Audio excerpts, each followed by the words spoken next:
دین سے معاشی نظام چلانا مناسب نہیں ہے۔ طبابت بھی تو پیشہ پیغمبری ہے، وہ فری کیوں نہیں ہوتا؟ فوج اور وہ مجاہدین جو ہیں وہ یہ سارے کام فی سبیل اللہ کیوں نہیں کرتے؟ نہ علم پڑھانے والوں کو علم پڑھانے کا کوئی معاوضہ لینا چاہیے، نہ علم پڑھنے والوں کو کوئی فیسیں بھاری دینی چاہیے۔ ہم تو علم لینے آئے ہیں۔ ڈاکٹروں کو اپنے معاملات چلانے کے لیے کچھ چاہیے نا، طبیبوں کو کچھ چاہیے نا، علماء کو بھی چاہیے۔ لیکن یہ ساری باتیں ارباب علم و دانش جو ہیں وہ علماء پر اور مولویوں پر اور ان پر آ کر رکھ دیتے ہیں۔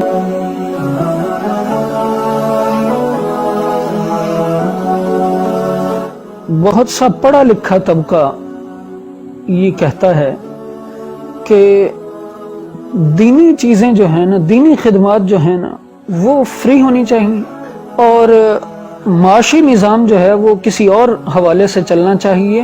یہ دین سے معاشی نظام چلانا مناسب نہیں ہے۔ میرا سوال ان ارباب فکر سے یہ ہے کہ دینی تعلیم آپ کسے کہتے ہیں؟ اس کی وضاحت دے دیں۔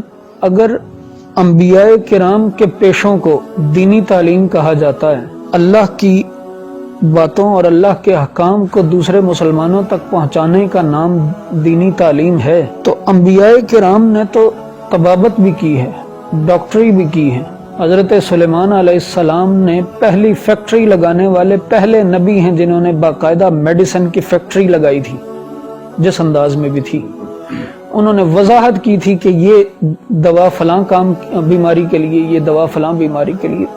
اور ویسے بھی معروف ہے یہ بات کہ طبابت جو ہے، حکمت جو ہے، یہ پیشہ پیغمبری ہے۔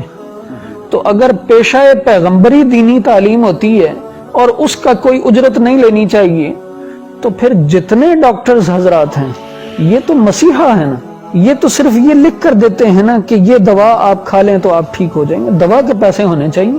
ان کے لکھنے پر تو کوئی زور نہیں لگ رہا ہوتا اتنا، جیسے ہمارا دینی مسئلہ بتانے پر کوئی زور نہیں لگ رہا ہوتا۔ تو جیسے ہمیں یہ کہا جاتا ہے کہ آپ فری کریں یہ معاملات، تو طبابت بھی تو پیشہ پیغمبری ہے، وہ فری کیوں نہیں ہوتا؟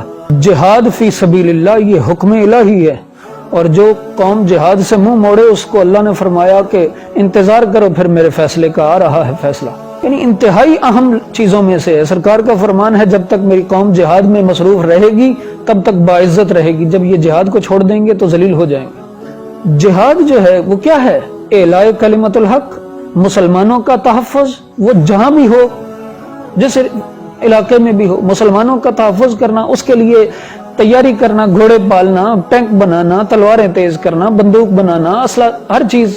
وَأَعِدُّوا لَهُم مَّا اسْتَطَعْتُم مِّن رِّبَاطِ الْخَيْلِ کے تحت یہ اللہ کا حکم۔ تو جہاد جو ہے یہ بھی تو پیشہ پیغمبری ہے، یہ حکم الہی ہے۔ یہ جہاد جو ہے یہ تو اللہ کی راہ ہے۔ زکوٰۃ کے مستحق کہا گیا ہے ان کو کہ جو میدان جہاد میں ہیں وہ زکوٰۃ کے مستحق ہیں، وہ اللہ کے راستے میں ہیں، جتنی ان کو ضرورت ہو اپنی زکاتیں ان کو دے دو، وہ زکوٰۃ کے مستحق ہیں۔ تو وہ فوج اور وہ مجاہدین جو ہیں وہ یہ سارے کام فی سبیل اللہ کیوں نہیں کرتے؟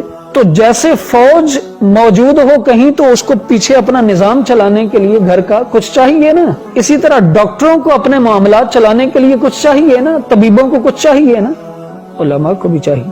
اگر آپ صرف نسخہ لکھنے کا بہت کچھ لے سکتے ہیں، آپ صرف سرحدوں کی رکھوالی کے حوالے سے آفیسر ہیں کہیں یا جو بھی ہیں آپ، اگر آپ اس کا کچھ لے سکتے ہیں جو آپ کا اخلاقی اور دینی فریضہ ہے اپنی سرحدوں کی حفاظت کرنا، اگر آپ ایسا کر سکتے ہیں تو علماء بھی نظریاتی سرحدوں کے محافظ ہوتے ہیں، یہ بھی اپنی ضرورت زندگی کے لیے کچھ نہ کچھ لے سکتے ہیں۔ تدریس ہی ہے نا، پڑھانا ہی ہے نا۔ کیا اسکول کی ٹیچنگ جو ہے، اسکول کی تدریس ہے، کالج کی تدریس ہے، یونیورسٹی کی تدریس ہے، وہ تدریس نہیں، وہ تعلیم نہیں؟ کیا اس میں اسلام کا کوئی حصہ نہیں ہے جو بھی تعلیم وہاں دی جا رہی؟ اسلام ہی سے چشمے پھوٹے ہیں سارے علم کے، اور اسلام نے ہی اتنے زور دیا ہے کہ ہر کسی پر علم حاصل کرنا فرض ہے، کسی مذہب نے نہیں کہا ہوا۔ تو یہ تو سب کا اخلاقی اور دینی فریضہ ہے کہ علم پڑھے اور علم پڑھائے۔ تو نہ علم پڑھانے والوں کو علم پڑھانے کا کوئی معاوضہ لینا چاہیے، نہ علم پڑھنے والوں کو کوئی فیسیں بھاری دینی چاہیے۔ ہم تو علم لینے آئے ہیں، آپ کا کام ہے آپ علم دیں۔ آج مزدور جو ہے وہ دہاڑی لگائے نا تو ایک مہینے کا وہ بھی کم و بیش 25 سے 30 ہزار روپیہ کماتا ہے روزانہ جائے تو. ایک عالم دین نمازیں بھی پڑھاتا ہے، لوگوں کے مسائل بھی بتاتا ہے، لوگوں کے معاملات حل بھی کرتا ہے، لوگوں کو تعلیم دین کی طرف بلاتا بھی ہے. بہت سے معاملات کرنے کے بعد اس کے معاملات آپ پوچھ لیں کسی سے کیا ہوتے ہیں. کسی کو 10,000 مل رہی ہے، کسی کو 12,000 مل رہی ہے، کسی کو 15,000 مل رہی ہے. لیکن یہ ساری باتیں ارباب علم و دانش جو ہیں وہ علماء پر اور مولویوں پر اور ان پر آ کر رکھ دیتے ہیں. ایسا کرنا میرا خیال ہے فکر سلیم اور عقل سلیم کے منافی ہے.